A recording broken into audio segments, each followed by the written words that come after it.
Subscribe करें हमारा YouTube channel, bell icon को क्लिक करना ना भूलें, जिससे आगे आने वाले सभी YouTube अपडेट्स, वीडियोस, नोटिफिकेशंस आपको मिलते रहें।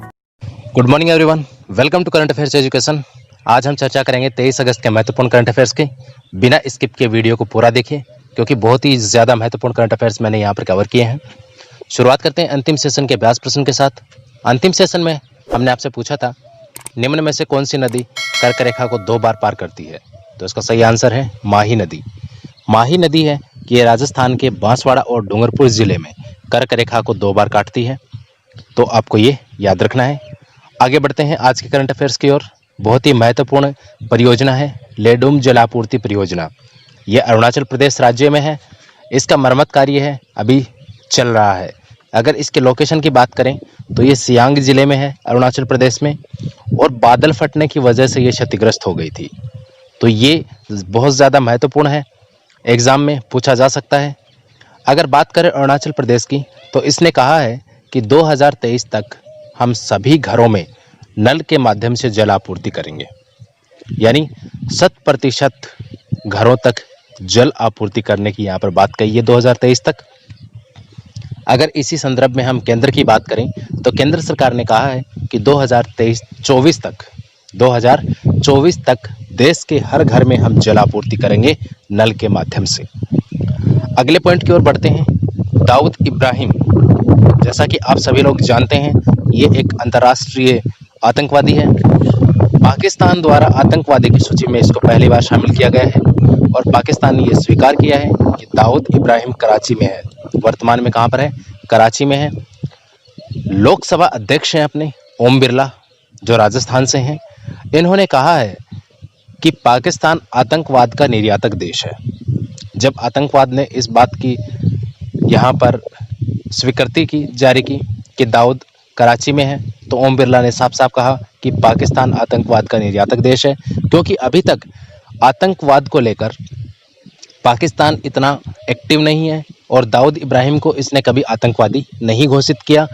तो इसी वजह से यहाँ पर अब ओम बिरला का ये कहना है कि आतंकवाद का निर्यातक देश है वो पाकिस्तान है। इसके अलावा संयुक्त राष्ट्र ने भी काफ़ी बार इस संबंध में एडवाइजरी भी जारी की हैं, दिशा निर्देश भी दिए हैं, ऑर्डर्स भी दिए हैं, लेकिन पाकिस्तान पर उनका कोई असर नहीं हुआ। वो आतंकवाद को फैलाने में अपना पूरा सहयोग दे रहा है। लेकिन अब धीरे धीरे स्थितियाँ बदलने वाली हैं इसकी, और अंतर्राष्ट्रीय स्तर पर विभिन्न संगठन हैं वो कार्यरत हैं। आगे बात करेंगे, बहुत ही महत्वपूर्ण है राष्ट्रीय खेल पुरस्कार। राष्ट्रीय खेल पुरस्कार में देखिए कौन कौन से पुरस्कार दिए जाते हैं, किन किन को दिए गए और इनके बारे में क्या महत्वपूर्ण जानकारियां हैं जो याद रखनी है। सबसे पहले बात करेंगे राजीव गांधी खेल रत्न पुरस्कार। ये खेल जगत में दिए जाने वाला सर्वोच्च पुरस्कार है।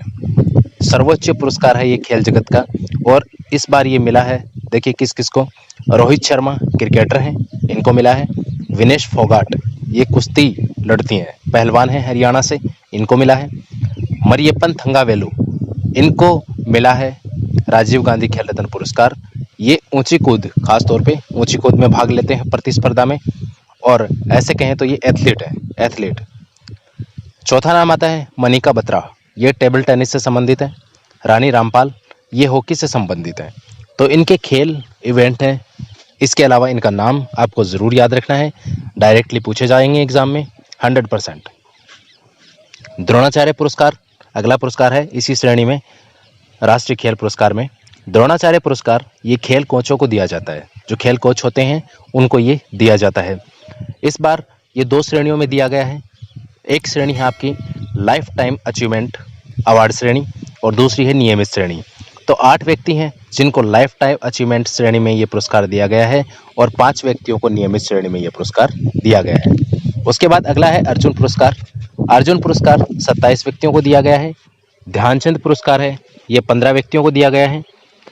तेंजिंग नोर्गे नेशनल एडवेंचर पुरस्कार, ये 2019 में 8 व्यक्तियों को दिया गया है। तेंजिंग नोर्गे नेशनल एडवेंचर पुरस्कार, याद रखना इसको, very important. Maulana Abul Kalam Azad trophy, ये पंजाब यूनिवर्सिटी चंडीगढ़ को दी गई है। यह भी काफ़ी महत्वपूर्ण प्रश्न बनता है, यहाँ पर डायरेक्टली पूछ सकता है। देखिए खास तौर पे यहाँ पे पूछी जाने वाली चीज़ें वो हैं जिनमें कम नाम आते हैं, जैसे राजीव गांधी खेल रत्न पुरस्कार है, इसमें से डायरेक्टली क्वेश्चन ये बनेगा कि निम्न में से किस व्यक्ति को ये पुरस्कार नहीं मिला है या फिर किस व्यक्ति को मिला है, ये यहाँ पर प्रश्न बनता है। उसके बाद अर्जुन अवार्ड से डायरेक्ट ये पूछ सकता है कि निम्न में से कितने व्यक्तियों को, अगर एक बात और मैं बता देता हूँ आपको, यहाँ पर आपको पूरी लिस्ट देखनी है तो आप PIB पे जाके चेक कर सकते हैं, PIB पर चेक कर सकते हैं। अर्जुन अवार्ड है ये 27 व्यक्तियों को, तो ये सारी चीज़ें ही याद रखनी है। मौलाना अब्दुल कलाम आज़ाद ट्रॉफी है ये पंजाब यूनिवर्सिटी चंडीगढ़ को। राष्ट्रीय खेल प्रोत्साहन पुरस्कार ये बहुत ज़्यादा इंपॉर्टेंट है, काफ़ी बार पूछे भी गए हैं। देखिए किन किन को मिले हैं, लक्ष्य इंस्टीट्यूट को मिला है, आर्मी स्पोर्ट्स इंस्टीट्यूट को मिला है, तेल और प्राकृतिक गैस निगम लिमिटेड की जो स्पोर्ट्स टीम है उसको मिला है, एयरफोर्स स्पोर्ट्स कंट्रोल बोर्ड को मिला है, international institute of sports management को भी ये पुरस्कार मिला है। तो राष्ट्रीय खेल प्रोत्साहन पुरस्कार हैं ये 5 संस्थाओं को दिए गए हैं, जिनके नाम मैंने आपको बता दिए हैं, आपको याद रखने हैं इनको सभी को। आगे बढ़ते हैं। देखिए अगला अपना पॉइंट आता है हरित पथ। ये एक मोबाइल एप्लीकेशन है जो अभी केंद्रीय मंत्री नितिन गडकरी ने लॉन्च किया है। खास तौर पे इसका उद्देश्य क्या होगा, देखिए राष्ट्रीय राजमार्गों पर पौधारोपण की निगरानी करना। इसके अलावा पौधों की जियो टैगिंग यानी ई टैगिंग होगी, और यहाँ पर ये ध्यान रखा जाएगा कहाँ पर कितने पौधे लगाए गए हैं, और हर एक पौधे को अपनी एक लोकेशन, अपनी एक आइडेंटिटी मिल जाएगी, और सारे के सारे जो डाटा हैं वो इस मोबाइल एप्लीकेशन पे रहेंगे जो एवरी टाइम सर्वर पे अपलोड होंगे। और इससे फ़ायदा ये होगा कि एक तो भ्रष्टाचार जो है वो रुकेगा। देखिए किस प्रकार से अभी क्या होता है, राष्ट्रीय राजमार्गों के किनारे पर या मध्य में जो पेड़ लगाए जाते हैं, पौधे लगाए जाते हैं, उनकी जानकारी कागजी कार्रवाई बन के रह जाती है और अधिकारी स्तर पर बहुत बड़ा यहाँ पर घोटाला भी होता है। लेकिन अगर इनकी जियो टैगिंग होती है, इनको एक आइडेंटिटी मिलती है, तो ये जानकारी देनी पड़ेगी कि कौन सा पौधा कहाँ पर लगा है। इसलिए ये बहुत ज़्यादा महत्वपूर्ण है। साथ ही ये पर्यावरण के लिए भी हितैषी है, पर्यावरण यहाँ से बहुत ही मजबूत बनता है, तो ये काफ़ी अच्छी पहल है। आगे बढ़ते हैं। तेलंगाना क्यों चर्चा में है तेलंगाना? देखिए 2 यहाँ पर बहुत ही ज़्यादा महत्वपूर्ण घटनाएं हुई हैं। पहली घटना है सीवर के पानी में यहाँ पर कोविड-19 के अंश मिले हैं, जो कोरोना वायरस है उसके अंश मिले हैं। कहाँ पर? तेलंगाना में, सीवर के पानी में। तो ऐसी स्थिति है, ये बहुत ही भयावह हो सकती है। अगर ऐसा आगे देखा गया और इसको कंट्रोल नहीं किया गया तो यहाँ पर बहुत ही खतरनाक जो स्थितियाँ हैं वो देखने को मिल सकती हैं, और कोविड-19 का जो प्रसार है वो बहुत तेज़ी से हो सकता है। तो इस चीज़ को यहाँ पर आपको ध्यान में रखना है कि तेलंगाना में पहली बार सीवर के पानी में कोविड-19 के अंश मिले हैं।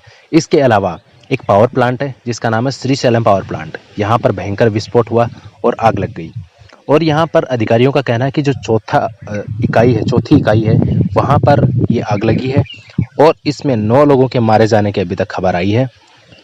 केंद्र सरकार और राज्य सरकार ने यहाँ पर मुआवजे का ऐलान भी किया है। इसके अलावा देखिए तेलंगाना है वो देश का सबसे नवीनतम राज्य है, जिसकी राजधानी है हैदराबाद, और ये आंध्र प्रदेश से अलग होकर राज्य बना था। क्या आप कमेंट करके बता सकते हैं तेलंगाना देश का राज्य कब बना था? देश का सबसे नवीनतम राज्य है ये, और आपको बताना है कि ये कब राज्य बना था। इसके अलावा वर्तमान में इसके मुख्यमंत्री कौन है, राज्यपाल कौन है, ये भी आप कमेंट करके बताइए। आज की सेशन में इतना ही। चलते चलते आपके लिए एक अभ्यास प्रश्न, जिसका जवाब आप कमेंट बॉक्स में दीजिए, और इसका सही जवाब हम आपको अगले सेशन में देंगे। निम्न में से कौन सा राज्य बाढ़ की दृष्टि से अधिक संवेदनशील है? बहुत ही महत्वपूर्ण प्रश्न है। यहाँ पर विकल्प हैं आपके सामने, उत्तराखंड, मणिपुर, बिहार या राजस्थान। इसका सही जवाब आप कमेंट बॉक्स में दीजिए। मिलते हैं अगले एपिसोड में।